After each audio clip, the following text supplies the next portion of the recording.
నాతో నష్టం అయితే నా పార్టీ నన్ను దూరం పెట్టాలి కదా. నేను చెప్తున్నాను, నాకు సమానం చెప్పమన్నా.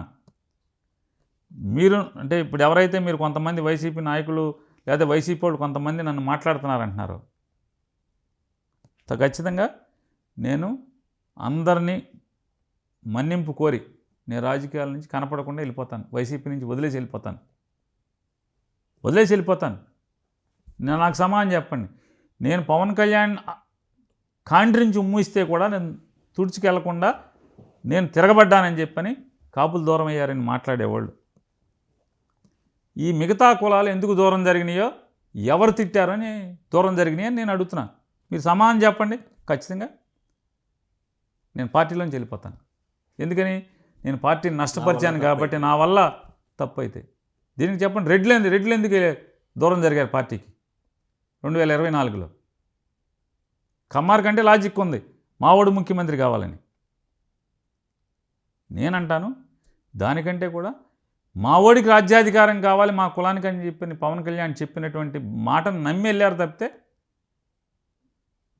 నేను కౌంటర్ చేశానని మాత్రం ఎట్టి పరిస్థితుల్లో కాదు. ఎందుకంటే అటువంటిదే అయితే ఈ 2 సంవత్సరాల నుంచి జనసేన జెండా మోసేవాళ్ళు కూడా అరే పేరు నానిగాడు దమ్ముగా నిలబడ్డాడరా, మనోడరా, నిజాయితీగా మాట్లాడుతున్నాడరా, వాస్తవాలు మాట్లాడుతున్నాడు, అప్పుడు అదే మాట్లాడి ఇప్పుడు ఇదేం మాట్లాడరా అని వాళ్ళే నేను ఎక్కడికి వెళ్ళినా నాతో వచ్చి ఫోటో దిగుతున్నారు జనసేన వాళ్ళే.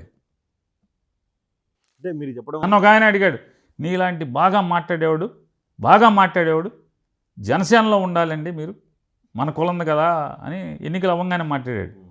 ఎస్, మన కులం పార్టీ జనసేన పార్టీ, నేను వచ్చేస్తాను. దానికి వచ్చే ముందు ఎవరైతే మీరందరూ ఇవాళ జనసేనని ప్రాణం పెట్టి పనిచేస్తున్నారో సాఫ్ట్వేర్ ఉద్యోగస్తులు, మీరందరూ కాపుల కంపెనీలోనే పనిచేయండి. వేరే కులాల వాళ్ళ కంపెనీల దగ్గర, వేరే మతాల వాళ్ళ దగ్గర పనిచేయబాకండి. ఉద్యోగాలు కూడా కాపుల దగ్గరే చేయమంటారు. మరి అదే కదా మన పార్టీ అన్నప్పుడు, మీరు కూడా మన కంపెనీలో పనిచేయండి. ఇంజనీర్లు ఎవరైతే ఉంటారో మన కాంట్రాక్టర్ దగ్గరే, మన కాంట్రాక్ట్ కంపెనీ ఎవరైతే ఉందో పెద్ద ఇన్ఫ్రా కంపెనీ, వాళ్ళ దగ్గరే పనిచేయండి, వాళ్ళతోనే చేయండి. వ్యాపారస్తులు ఎవరైతే ఉన్నారో ఇతర కులాలతో పార్ట్నర్షిప్ మీద చేయబాకండి, కాపులతోనే చేయండి. ముందు మీరందరూ మారండి. ఖచ్చితంగా నేను కూడా. ఇదేముందండి, మీరు రాజకీయ సన్యాసం చేస్తారు, అయిపోతుంది. రాజకీయం కాదండి, కావాలంటే మొత్తం మీరందరూ కూడా ఆయనతో నాతో వాదించిన వాళ్ళతో మాట్లాడాను ఎలక్షన్ అవ్వగానే. సార్ మీలాంటి వాళ్ళు ఇంత గొప్పగా మాట్లాడాడు, జనసేనకు ఉంటే చాలా బలం అండి. అలా ఎందుకు అటువంటి మాటలు మాట్లాడతారు? మీ వృత్తి కాదు రాజకీయం, ఈ సమాజం పట్ల మీకేం బాధ్యత ఉండదు. ఇక్కడ జరిగేటువంటి నిర్ణయాల వల్ల మీ జీవితాలు ఏం ప్రభావితం అవ్వవు. ఎందుకు మీరు ఆర్గ్యూ చేస్తారు? మీరు ఏదో రాష్ట్రంలో ఉంటారు, ఏదో దేశంలో ఉంటారు. మీరు మాత్రం వేరే వాళ్ళతో బాగా కలిసిమెలిసి తిరుగుతారు, కంపెనీల్లో వాటాలు కలిసి వ్యాపారాలు చేస్తారు, కలిసి జీవిస్తుంటారు, వాళ్ళ కంపెనీల్లో పనిచేస్తారు.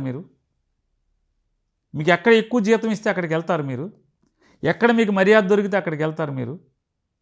అంటే పోస్టింగ్, ప్రమోషన్. మిగతా రాజకీయాలు మాత్రం అందరూ పవన్ కళ్యాణ్ కిందే ఉండాలనే వాదన తప్పు కదా అంట. మీరందరూ చేయండి. మొత్తం జనసేనని ప్రాణప్రదంగా ప్రేమించి నాలాంటి వాళ్ళని ఇష్టం వచ్చినట్టు ఇప్పటికీ కామెంట్లు పెట్టేవాడు ఎవడైతే ఉన్నారో, నా వీడియోల్లో వాటిల్లో మీ ఇంటర్వ్యూలో కింద బూతులతో అసభ్యతో పెడతారు కదా, వాళ్ళని అడుగుతున్నాను నేను. మీరందరూ పూర్తిగా కాపుల దగ్గర ఉద్యోగాలు చేయండి, కాపులతోనే వ్యాపారాలు చేయండి, కాపు కాలనీల్లోనే కలిసి ఉండండి. ఖచ్చితంగా నేను కూడా జనసేన తరపునే మాట్లాడతానని చెప్పి వాదిచ్చాను నేను. అంటే బాలేవాళ్ళు సార్ మీ మాటలతో నెగ్గలేం, మీరు ఎట్టాగా మాట్లాడతారో. మీరు ఇంటికి వెళ్ళాకైనా ఆలోచించండి. ఇక్కడ రాజకీయాల్లో మీరు రావాలని కోరుకోండి, తప్పేం కాదు. కానీ వేరే పార్టీ వాళ్ళందరినీ కూడా తిడతాం, వేరే పార్టీ వాళ్ళని విమర్శించడం, ద్వేషించడం కరెక్ట్ కాదు అంటున్నాను నేను.